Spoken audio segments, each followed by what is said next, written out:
पद्मकमळ स्वयंसेवी संस्था व सामाजिक कार्यकर्ते अर्जुन सुरे यांच्या संयुक्त विद्यमाने यंदाच्या विधानसभा निवडणुकीत देव देश व धर्म व पंतप्रधान नरेंद्र मोदी यांच्या एक है तो सेफ है संकल्पनेनुसार विधानसभेच्या निवडणुकीत सोलापूर शहरातील तीनही मतदारसंघामध्ये भारतीय जनता पार्टीचे आमदार ऐतिहासिक मताने निवडून आल्याबद्दल तसेच आंतरराष्ट्रीय दिव्यांग दिनी पद्मकमळ स्वयंसेवी संस्थेच्या वतीनं एक वस्त्र मोलाचे या उपक्रमांतर्गत समाजातील दुर्लक्षित कुष्ठरोग वस्त्यांमध्ये कार्यक्रम करण्यात आले। या उपक्रमांतर्गत सोलापूर शहरातील इंदिरानगर कुष्ठरोग कॉलनी परिसर कुष्ठरोग वस्तीत व कष्टकरी कुटुंबातील बांधवांच्या वस्त्यांमध्ये प्रत्येकांना मिठाईचे पाकिट तसेच एक सोलापुरी चादर व सोलापुरी टॉवेलसह संस्थेच्या कार्यकर्त्यांनी वाटप केले।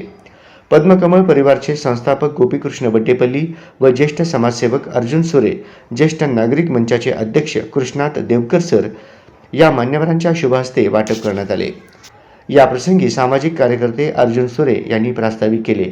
या कार्यक्रमास राजेंद्र अंबलढगे, शंकर राऊत, रमेश कंदिकटला, नरसिंह मिसालोलू त्यांनी आलेल्या पाहुण्यांचे आभार मानले।